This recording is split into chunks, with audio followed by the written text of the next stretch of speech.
About 2 months ago, I get a notification on my phone that says, hey, there's a new movie coming out on Apple TV Plus that you might be interested in. And by the name alone, I wasn't really caught up or interested as much. It felt like another generic film that they were just putting onto, a streaming service. But as I watched the trailer, I realized that there's some quality talent in the movie, and ultimately, I really enjoyed the trailer as a whole, and that sparked my interest. So when I heard that The Gorge was coming out this week, I said, you know what? I really want to watch this movie. And I just finished watching The Gorge, and I have to say, this movie genuinely had some surprises for me. Now, before I go any further, I always like to give this little tiny disclaimer. I may or may not spill out some spoilers for this movie. So if you haven't watched the movie yet, go watch it. Please get out of your wherever you are and go watch this movie. And once you finish watching it, come back and we'll discuss. But if that doesn't really matter to you, stick around, because I really want to dive in a little bit into the things that I really liked and kind of disliked about this movie. So let's discuss the talent, the unbearable weight of massive talent. No, Nicolas Cage isn't in this movie. But the massive talent that is in this movie is impressive. I mean, you have Miles Teller, who is already a fantastic actor, has already been in a couple movies, has been in Top Gun Maverick, has been in Whiplash, which is one of my favorite movies of all time. He's a massively good actor, and he's involved in this project, in this entire project and movie. Then you have Anya Taylor-Joy, who we know from other projects as well. Recently speaking, we know her from Furiosa. We know her from The Queen's Gambit. We know her from other smaller projects, but nonetheless, she is an incredible actress.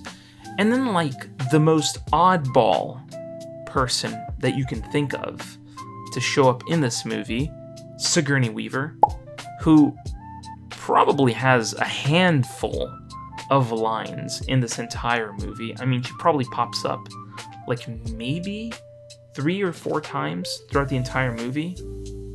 If her amount of lines in this movie exceeded 2 pages, I'd be surprised, because she doesn't have that much in this movie. But she's one of those oddball kind of surprises that you don't expect to see in a streaming movie, but she's there. And I think everybody here plays their role fantastically well. Sigourney plays her role really well. She talks, she as, a director of this, entire organization. She really does her thing. I mean, what do you expect? Sigourney Weaver, top level class act. She's going to be doing a fantastic job regardless of what movie she's in. You have Miles Teller, who brings it in this movie as, somebody who ex-military is trying to find, find some sort of connection in life. You see he's kind of a loner and really doesn't have that sort of, family dynamic. And then we see Anya Taylor-Joy, who also is fantastic in this movie as, she plays a Lithuanian sort of sniper, and we kind of get sort of some minor background on each character. And I think that's really well done. I think that they really did a good job of giving us enough background and backdrop on these characters in order for us to understand who they are, or if they have anybody they care about in their life. So that is a really nice touch that they did here, that they actually were able to include that to give us a little sense of kind connection to these characters, and I think that they did a great job. Now, I can't really talk about this movie without talking about the little surprises that this movie gave. Now, I know that the trailer doesn't dive a whole lot into it, but this movie is kind of like romantic in a way. Like, you don't expect it from the trailer. The trailer just shows the action and, them, going out and doing things, in an action sense. But this movie is kind of romantic, and there's like a lot of like loving type things in this movie. Like there's a romance here. And I understand that they were trying to get this movie to release closer to Valentine's Day, but I feel like this movie would have made more sense releasing on Valentine's Day. Even though you look at the cover of the movie and you look at the trailer and it doesn't look like a romantic type movie, it is quite romantic, And going a little bit further, there's some fun parts in this movie, like enjoyable parts that you're like, wow, there's like some levity here. There's some like, joy here, even though Anya Taylor-Joy. But sorry, intrusive thoughts sometimes pop up into my head. But anyway, there's a lot of joyful moments here in this movie.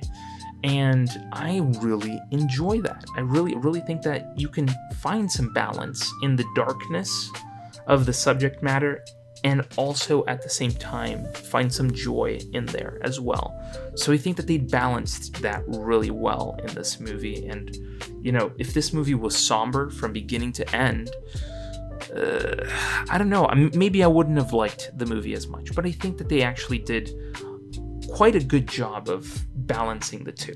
Now, I talk about sometimes when I'm, having these, momentary, thought processes that I'm spewing out to you. I think about the cinematography of certain movies. Now, I can't definitively say that the cinematography of this movie is great. It really isn't anything that impressed me in terms of cinematography.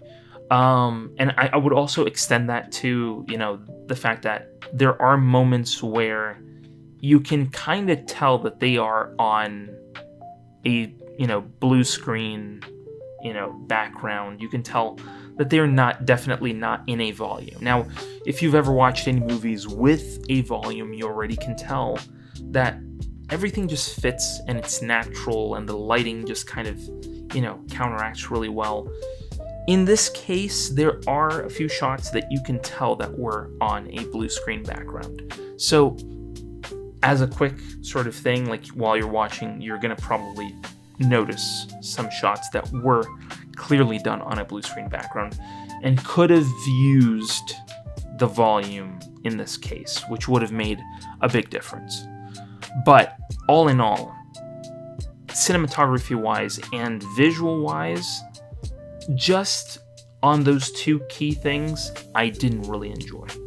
Not really my thing. Now, on the flip side, of the visual effects, I do have to say, the Shallow Men are fantastically designed. There are moments where they are CG, and there are parts where I'm questioning myself of whether or not they are CG or not, or they're like actual physical suits that they made in that format. I don't know. But what I can tell you is that they look absolutely amazing. And at this point, I start to think back to when they did Pirates of the Caribbean. And if you remember kind of like Davy Jones' Men, how they looked, it is pretty spot on to how they look in this movie. If you've seen them before in Pirates of the Caribbean, you know what Davy Jones' crew looks like. That's what the Shallow Men look like in this movie. So, I mean, it's mind-blowing to see the visual effects that they put into these creatures, monsters, human hybrids that honestly just blew me away. Now, there are going to be moments in this movie that you are going to be saying, is it just me, or have I seen this before? Now, there are moments in this movie that you are going to feel that, because I felt that too.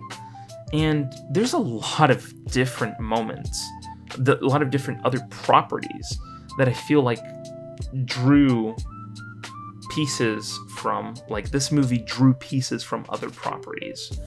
And I mean, I could name you a lot of different ones. I mean, you could probably clearly see The Last of Us in this movie.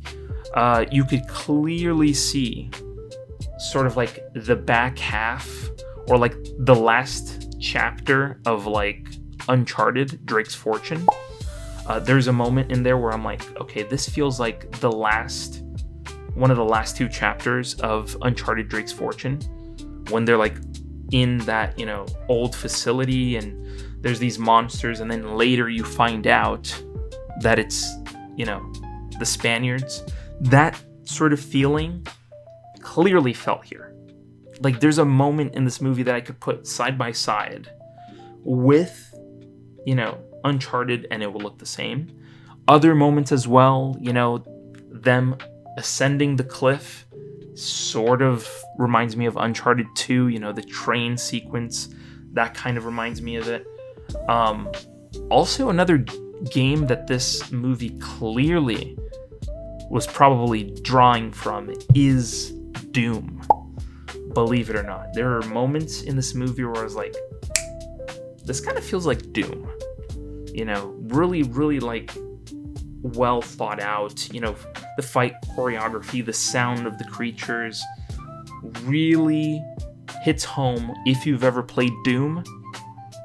Very close to being Doom in this scenario. And in terms of like TV shows, I think it's pretty obvious, Stranger Things. I mean, not the 80s aesthetic, but the whole upside down aesthetic. Definitely in that gorge exists the upside down, believe it or not. And I feel like those derivative qualities aren't bad.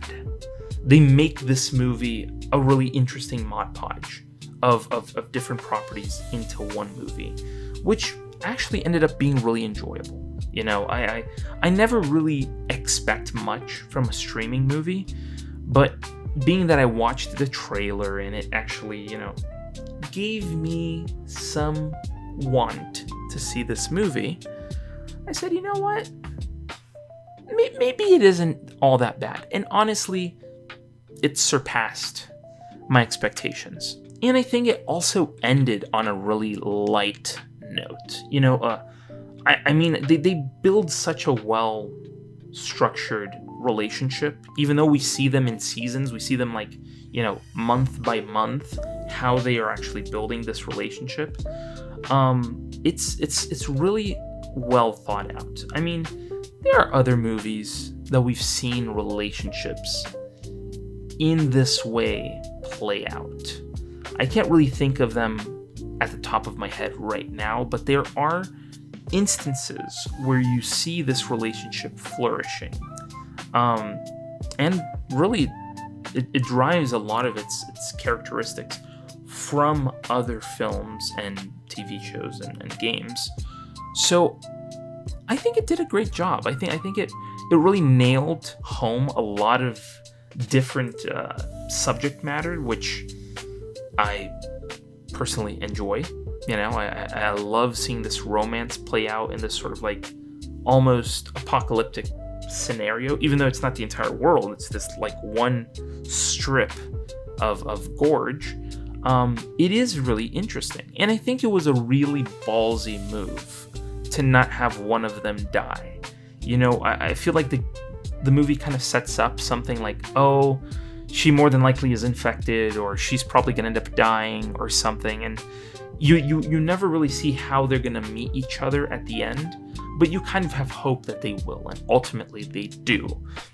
And I feel like the sort of happily ever after ending never really plays out for a movie like this, but in this case it did play out, and I'm all grateful for it. Now, is this movie going to win any Oscars? Is it going to be nominated for multiple things? No. I think if it's going to be nominated for anything, it's going to be just for the visual effects of the actual Shallow Men, because that in and of itself is absolutely incredible. You know, it's being produced by Skydance, which does Mission Impossible and does a bunch of other incredible films. So, I mean, I was hyped due to that fact alone.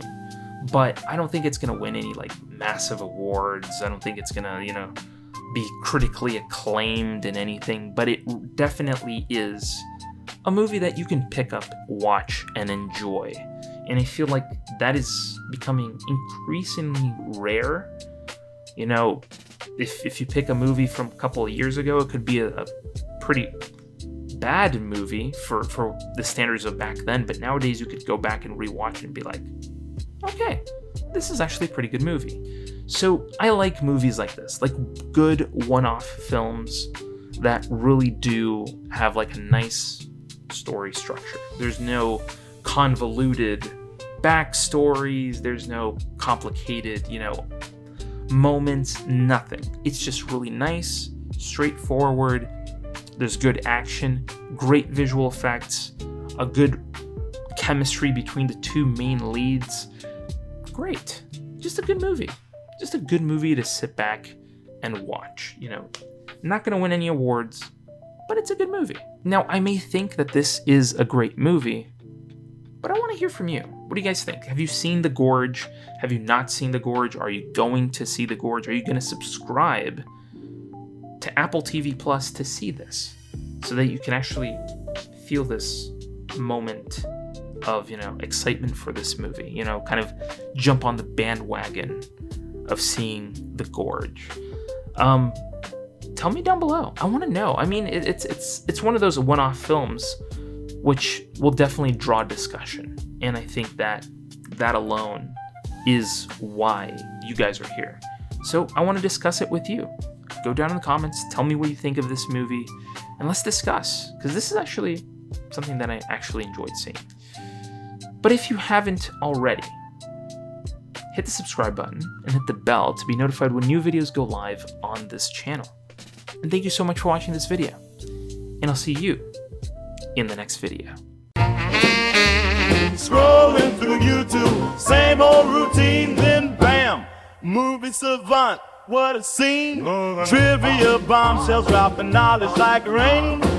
Forget the dishes, gotta watch it again. Movie buffs unite, savants to place. Subscribe and hit the bell, don't leave a trace. Next level knowledge keeps you in the loop. Savants got the scoop, ain't nothing to recoup.